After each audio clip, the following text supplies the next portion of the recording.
Sit rep as follows.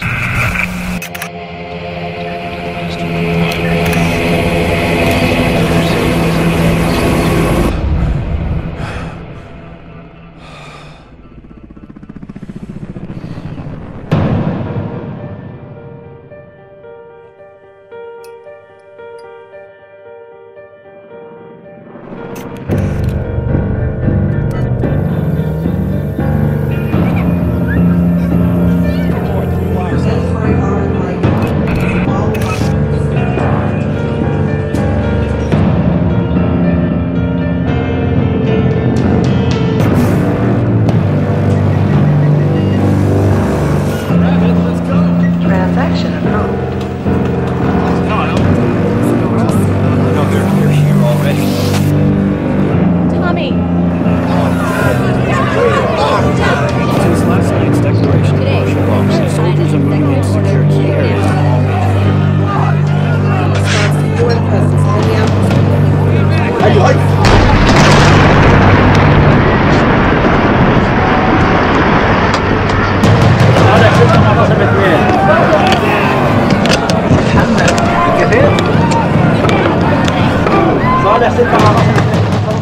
Alors voilà, je vous explique ce qui a été découvert hier, à mon grand étonnement. Moi qui ai étudié ce cercle céréalier-là dans les moindres détails, qui en a retourné tous les côtés, qui a vraiment vérifié, contre-vérifié, revérifié, je sais pas combien de fois, tout ce que j'avais en main avant de commencer à en produire des vidéos. Puis hier, à mon grand étonnement, je découvre quelque chose qui est tellement majeur. Je veux dire, ça démontre que c'est comme s'il n'y a rien au hasard. Il n'y a absolument rien au hasard. Moi qui venais de vous faire une récapitulation de cette recherche-là il y a quelques jours, en vous disant qu'écoutez, on ne sait pas si ça va arriver, mais en tout cas, on n'a pas négligé aucun détail. Puis si on a décidé de vous en parler, ben voici certaines raisons. Une des raisons qu'on vous a montré. On vous en a montré plusieurs, mais une de celles qui est assez étonnante, c'est le fait que ça nous montre ici une éjection de masse coronale qui atteint la Terre. Il n'y a aucun doute que ça, c'est le Soleil et ça, c'est la Terre ici. Ça aussi, on l'a démontré hors de tout doute, raisonnable. Puis, ici, on voit un changement de direction de cette éjection de masse coronale qui provient du Soleil. Et je vous ai montré avec des faits que la NASA ont parlé et ont découvert que c'est possible seulement après la production de ce cercle céréalier-là. Et même nous, on l'ignorait. C'est pendant la production qu'on a mis cette nouvelle-là dans le milieu. On a placé cette nouvelle-là. On l'ignorait au moment où on a commencé les vidéos. Fait que ça a été, il y a beaucoup de preuves comme ça. Il y a beaucoup de choses qui se sont produites comme ça. Et c'était à la lumière de la lecture de mon bon ami ici. Je vais l'appeler FA 7138. On voit ici qu'il parle beaucoup du chapitre de l'Apocalypse, le chapitre 12. Et il y a eu beaucoup de versets par lui ici qui ont été donnés sur ce fameux chapitre 12. Puis à toutes les fois que je regardais ça, je me dis, c'est comme si lui-même cherche quelque chose, comme s'il y a quelque chose de majeur, on est en train de passer à côté. Il cherche quelque chose. Puis là, j'ai été occupé à faire plusieurs choses. Puis m'amener hier, je me suis dit, bon, mais Seigneur, c'est quoi la signification de ça? Parce que c'est pas... là, je vous montre ici ce qu'il a écrit. Ça nous donne il y a 4 jours, mais ça fait peut-être 3 semaines qu'il m'écrit, peut-être un mois, peut-être même davantage, qu'il m'écrit soit des messages personnels ou dans des productions de vidéos, des commentaires. Puis il revient beaucoup avec ce chapitre 12 de l'Apocalypse-là. Et, pour faire un résumé rapide, ce cercle céréalier-là, comme je l'ai déjà expliqué, rencontre les prophéties bibliques dans ce sens qu'en événement, et pas nécessairement dans les temps. Lui, il nous parle du 21 décembre, du 12 décembre 2012, mais je ne peux pas vous garantir que dans les temps, c'est quelque chose qui va se faire. Mais bibliquement, dans les événements, la Bible nous parle de quelque chose qui se produit de majeur avec le Soleil, qui peut s'expliquer par le phénomène qu'on voit ici, au niveau de l'augmentation soudaine du Soleil qui va brûler, la Terre nous dit, le tiers de l'herbe va brûler, des arbres, etc. Et c'est majeur, qu'est-ce qui va se produire? Ça va créer des méchantes tempêtes Comme je vous expliquais, la relation entre ce qui se passe sous le soleil, ça affecte le climat de la Terre et même ça affecte tout notre système solaire au complet. Bref, donc ça confirme Isaïe 30, verset 26. Après ça, l'autre chose qui vraiment rentre au niveau des Écritures, c'est qu'on voit ici qu'il y a un objet très massif qui va entrer, qui vient de l'extérieur de notre système solaire, et la Bible nous parle du destructeur des nations qui va sortir de sa cachette pour venir taquiner les nations. Alors, c'est deux points majeurs, et c'est une des raisons vraiment, ça avait été contre les Écritures bibliques. Si la Bible, nous n'étions pas bien sûrs à 100% qu'elle ne nous parlait pas d'un événement astronomique majeur causé par quelque chose de massif qui rentre dans notre système solaire, eh bien, on n'en aurait même pas parlé. Pour nous, ça aurait été quelque chose de complètement faux. Et on aurait pris, dans le fond, on lit la Bible et on se dit, ben, ça colle ou ça colle pas. Dans ce cas-là, ça collait complètement. Mais on était bien loin de se douter jusqu'à hier, jusqu'à quel point ça collait à la parole de Dieu. Écoutez bien, regardez ça, ce qui suit. C'est incroyable. Alors, pour résumer, vous voyez ici, on vous a toujours dit qu'il y avait un objet qui apparaissait dans cette région du ciel-là, qui est environ à la tête de la Vierge, début du lion. Et on voyait ça ici, de ce côté-là, encore, si je reviens, c'est, si on regarde les planètes ici, c'est leur position selon le 21 décembre 2012. Donc, cet événement-là, ici, serait au 21 décembre 2012, l'objet serait au niveau de la tête de la Vierge. Maintenant, ici à droite, eh bien, ça faisait partie de la deuxième formation. Elle est apparue quelques jours plus tard, toute cette partie-là ici, et incluant l'ennemi, pas l'ennemi, mais l'étranger ici. Donc, la première partie du cercle céréalier, c'était ça ici. Et quelques jours après, il y a eu une seconde formation à côté de la première, qui était tout ça ici, incluant la comète, ces symboles-là, et l'étranger. Bref, ici, quand on regarde la position de la Lune, parce qu'ici, on voit vraiment que c'est un croissant de Lune et on voit que c'est une orbite très circulaire, donc ça correspond à la Lune. Il faut que la Terre soit vraiment très centrée parce que l'excentricité de la Lune est très très faible. Donc, si on prend tout cet ensemble-là, on regarde à partir d'un logiciel, on regarde le 12 décembre 2012. Je vais juste enlever ça ici. Je regarde la Terre. On va retourner voir la formation. Bon. Donc, si je recule un peu, voyez-vous, le centre du Soleil est ici. Si je recule un peu la Terre, vous allez voir la Lune ici. Bref, vous voyez, elle a un angle un peu qui s'en va à côté du Soleil. Ici, on la voit. Il y a une légère angle. Elle n'est pas verticale complètement. Je vais me mettre à 180 degrés. 180 degrés, voyez-vous. Peu importe si je mets la Terre complètement verticale sous le Soleil, eh bien, on voit un léger angle de la Lune. Et c'est la position de la Lune en moyenne dans le temps du 12 décembre 2012. Donc, on a identifié cette partie-là comme étant le 12 décembre 2012.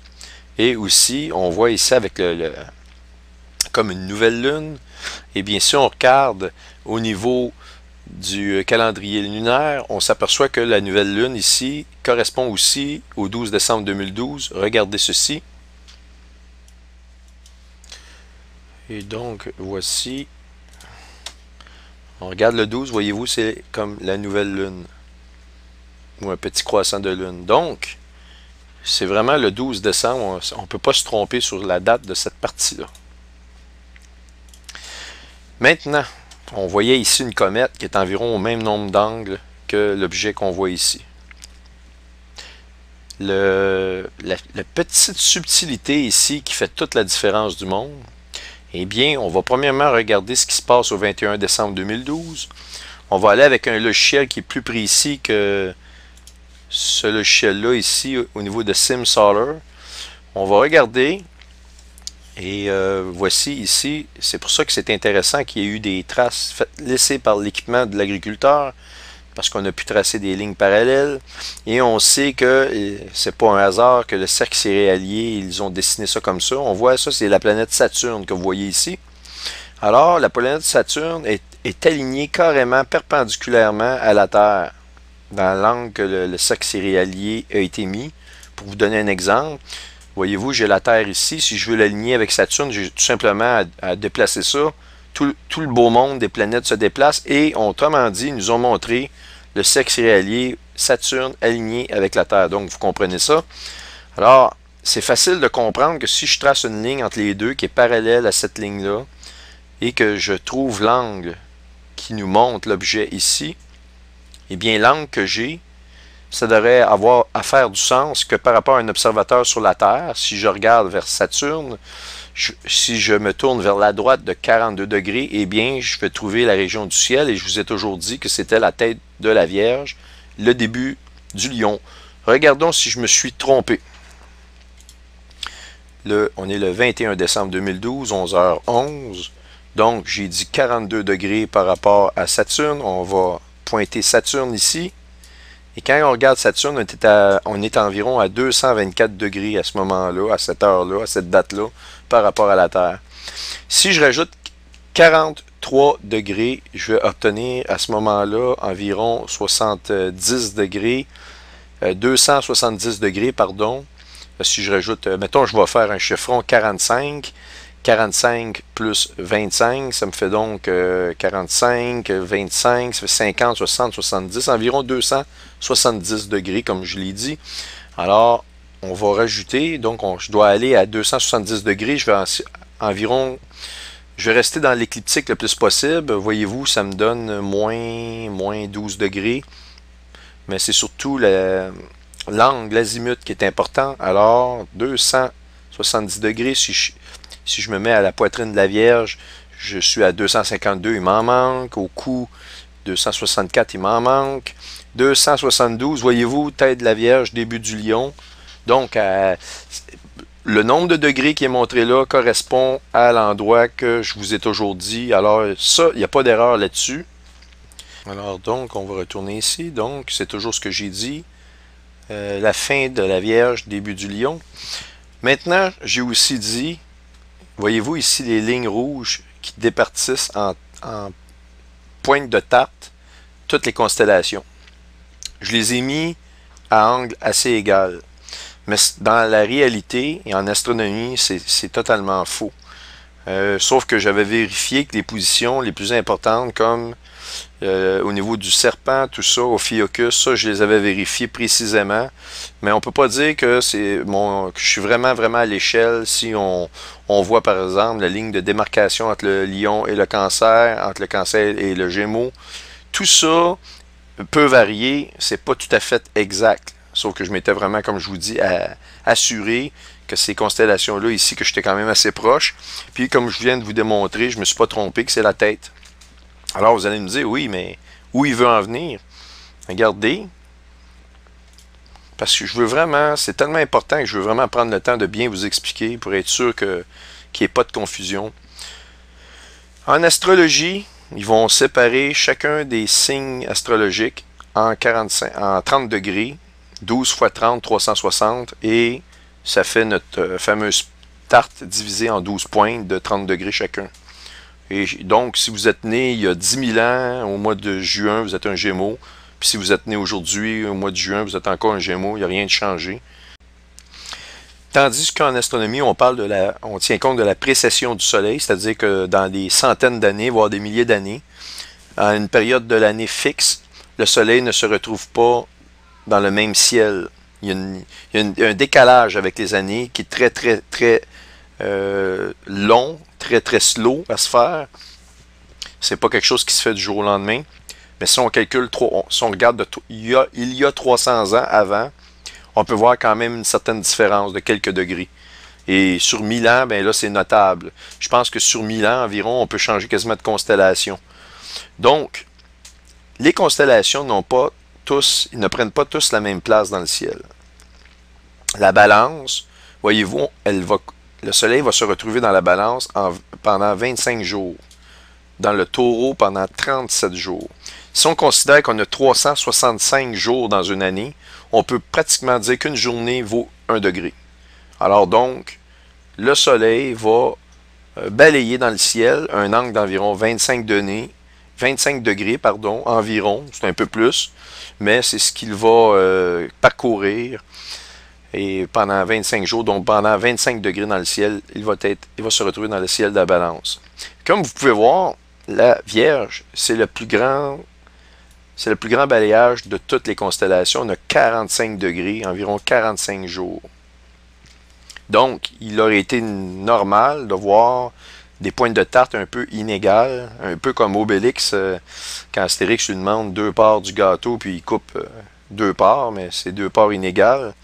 Et Astérix lui dit je t'ai demandé 2 parts, mais il dit ben c'est 2 parts. Fait que, mais les 2 parts sont pas égales. Fait que c'est la même chose ici. Et vous auriez des parts différentes au niveau qui seraient inégales. Mais l'important, c'est comme je vous dis, c'est les points principaux. Ça, là-dessus, il n'y a pas d'erreur. C'est que vous ne pouvez pas nécessairement vous fier avec exactitude de chacune des lignes tout le long. Par contre, la position identifiée ici, comme je vous l'ai montré, est la bonne. Ceci étant dit, on va aller directement au clou au point le plus important de ce que je veux vous montrer ici. Et nous savions que ce cercle céréalier-là, je le répète, se conformait aux Écritures bibliques dans les événements, mais on était loin de se douter que c'était à ce point-là. Regardez bien, assisez-vous bien, regardez ce que je vais vous montrer. Donc, vous avez ici la Lune, la Terre en son centre. Je vous ai bien identifié que c'est la Lune du 12 décembre. Le 12 décembre correspond au début du Hunabku. C'est pas un hasard, c'est une période, le Hunabku, qui part du 12 décembre, qui se termine le 21 décembre 2012, selon les Mayas. Et le 21 décembre 2012, qui annonce la venue sur Terre du Quetzalcoatl. Le Quetzalcoatl, c'était le dieu serpent. Et il a son équivalent chez les Aztèques, il a son équivalent dans plusieurs peuples de la Terre, dont le nom équivalent est Satan.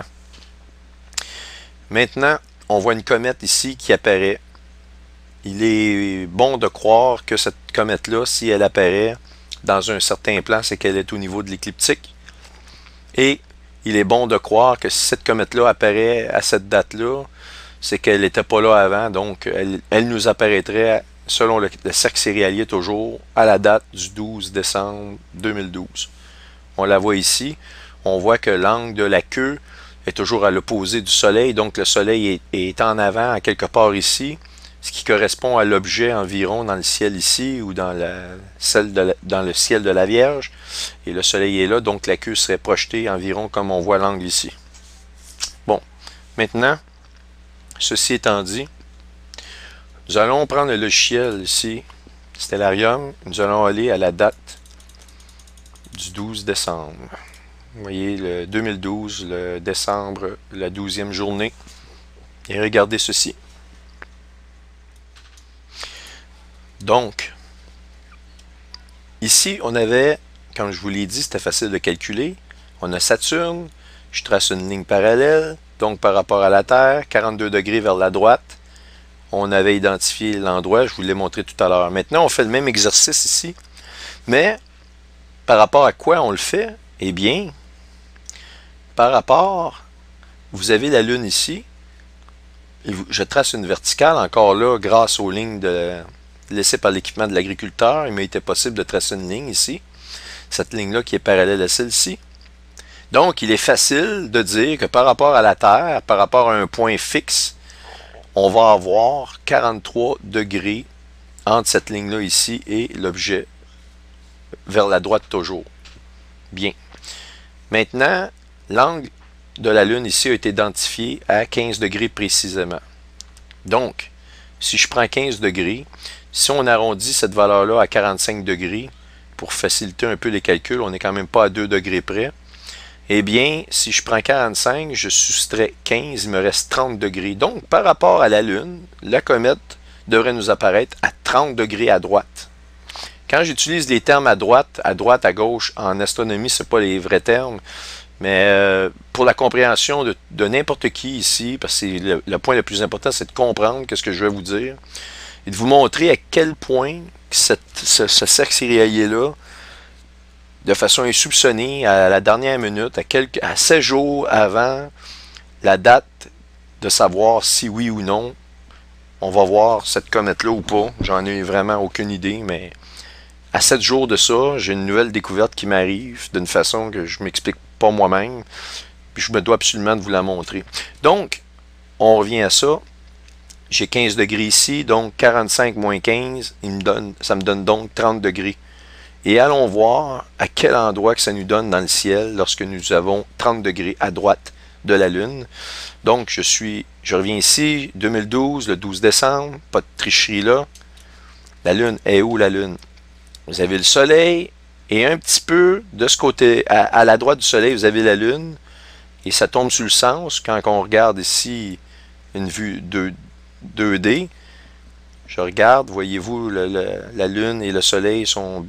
La Terre, pardon, et le Soleil sont bien alignés. La Lune est un petit peu à droite du Soleil, vu de la Terre. On va voir le Soleil ici, un peu à droite légèrement la Lune. Donc, ça c'est confirmé. Et donc, par rapport à la Lune, je dois rajouter 30 degrés pour savoir où je me situe. Alors, et l'objet, comme je vous l'ai dit, étant donné qu'on la voit apparaître, étant donné que c'est comme une tranche dans une feuille, si on voit ces objets-là, c'est que ces objets-là font partie de l'écliptique. OK? Plus ou moins, mais proche de l'écliptique. Un objet qui serait en dessous de l'écliptique, on ne la voit pas, c'est comme une tranche qui a été faite, comme une scène, si vous voulez. Vous avez plusieurs niveaux dans une scène, et au deuxième niveau, vous voyez certains objets. Au troisième niveau, certains autres objets apparaissent, d'autres disparaissent. Bien là, c'est ça. Nous sommes à une certaine hauteur, nous voyons les objets. Alors, donc, la comète devrait être dans l'écliptique. Alors, ça va me donner, je vais rester dans le niveau 0. 0 degré de déclinaison. Ici, vous avez, voyez-vous, quand je clique sur la Lune, ma déclinaison me donne comme moins 21 degrés. OK, par rapport au moment où j'observe la Lune. Je suis situé, je pense, en Amérique du Nord. Ça va varier dépendamment de où vous êtes en latitude sur la Terre. Mais pour ce qui est de l'écliptique, eh bien ça, on est très très proche de la valeur. Alors donc, je suis à combien? Je suis à 177 degrés, on le voit ici. 177 degrés d'azimut, pardon. Et donc, je dois rajouter 30 degrés, donc je serai environ à 203 degrés, on s'entend là-dessus. Alors, je vais m'en aller à 203 degrés. Donc, la Lune est bien ici. J'ai 177 degrés. Ça, c'est parfait. Donc, 203 degrés, 211, un petit peu moins. Vous allez voir, je vais vous trouver une étoile dans le ciel lointain qui est vraiment précisément à 203 degrés. 204. 204, celle-ci, 203. Maintenant, il faut que j'en trouve une qui est pas mal. Là, je suis à moins 4, fait que je serai un petit peu plus haut. Moins 2. Moins 1. Celle-ci ferait l'affaire, je pense. Donc, ici, voyez-vous, j'ai 203 degrés et je suis à 0 degré, donc c'est parfait. Et si je dégrossis, oups, on va reprendre la même étoile, eh bien, je me situe exactement à cet endroit-là dans le ciel. Et ce qui est assez étonnant, c'est de voir que quand on a parlé du chapitre 12 de l'Apocalypse, on vous a parlé d'un premier grand signe astronomique qui s'est produit le 29 septembre 2011. Je vous le relis, mais je ne rentre pas dans aucun détail, mais vous le savez déjà, c'est un grand signe apparu dans le ciel. Si c'est un signe qui apparaît dans le ciel, il faut forcément que ce soit astronomique, quelque chose dans les étoiles. C'est une femme enveloppée du soleil, la lune sous ses pieds. Quand on parle de la lune, on ne peut pas parler de regarder des nuages. Non, c'est astronomique, OK? La lune sous ses pieds, une couronne de 12 étoiles sur la tête. Elle était enceinte et elle criait car elle était en travail dans les douleurs de l'accouchement. On a vu que tout se produisait tel que la Bible, dans la Vierge, etc., etc., etc. Et ça, c'était le premier grand signe astronomique. Mais regardez ce que nous dit le deuxième qui doit suivre après. Un autre signe apparu dans le ciel, c'était un grand dragon rouge qui avait 7 têtes et 10 cornes et sur ses têtes 7 diadèmes. Sa queue entraîna le tiers des étoiles du ciel et les jeta sur la terre. Ça a déjà tout été expliqué. Mais ce qui est très important, c'est le dragon se plaça devant la femme qui allait accoucher, afin de dévorer son enfant dès qu'il serait né. Alors, Si vous voulez vous placer pour dévorer l'enfant d'une femme enceinte, vous allez vous placer ici, ici, ici, mais dans cette région-là, ici. Voyez-vous? Et c'est exactement ce que le sexe céréalier nous montre d'une comète qui va apparaître. Alors, ce que je suis en train de vous dire, c'est qu'encore une fois, dans la subtilité la plus extrême, à la dernière minute, on découvre quelque chose je ne comprends pas pourquoi ça a échappé. Et sûrement, peut-être que le Seigneur voulait que je trouve ça à la dernière minute. Peut-être qu'il voulait nous attirer notre attention sur ce fait-là. De toute manière, on va le savoir bientôt. Parce que dans une semaine, on va être le 12 décembre. Puis, écoutez, je ne sais même pas si je vais regarder dans le ciel, mais de toute manière, je n'aurai même pas besoin de le faire parce que je sais que beaucoup de gens vont m'écrire à ce sujet-là. On n'a rien vu, ou il est arrivé quelque chose. Ça va se savoir assez vite. Alors, je voulais vous partager ça pour ce que ça vaut. Mais, encore une fois, ça correspond tellement aux écrits bibliques que je me dis, c'est une conspiration. Qui aurait pu penser d'inventer cette histoire-là, penser à tous ces détails-là? Ça prend quelqu'un qui connaît les Écritures, pas à peu près. Je veux dire, c'est d'une subtilité. C'était même pas sûr que quelqu'un le trouve. D'ailleurs, ça a été vraiment quelque chose de surnaturel ou de vraiment spécial. Ça a commencé par l'attention de mon ami qui m'écrivait sur le chapitre 12, Je vois qu'il cherche. C'est comme si il cherche quelque chose, comme si ça a été, la recherche est incomplète.